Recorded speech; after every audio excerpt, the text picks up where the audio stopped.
Namaste.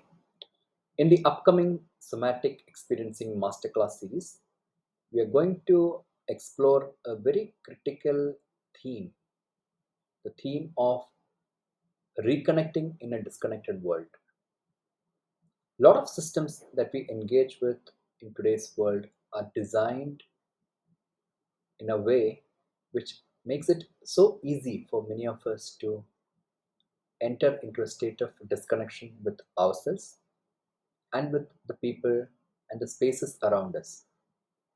Oftentimes, this disconnection or dissociation manifests as a sense of numbness, emptiness, or lack of empathy or connection with the other and often with ourselves. How does one discover a sense of connection? How does one enable a reconnection to oneself in this chaotic world? This also involves cultivating practices, cultivating resources within to discover a sense of safety within ourselves. How can we do this?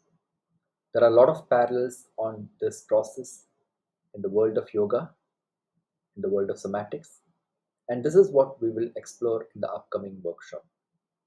If this calls out to you, and if you are interested in discovering that sense of inner safety, which can facilitate greater resilience in facing the chaos of the world out there, we welcome you to be part of this masterclass series on 16th of August at 5 p.m. Indian time, 1:30 p.m. European time. Sign up in the form below, and this session is offered in the spirit of gift economy. It's offered freely but not free. So you're welcome to make an offering of a donation that you feel comfortable with from your heart. Thank you.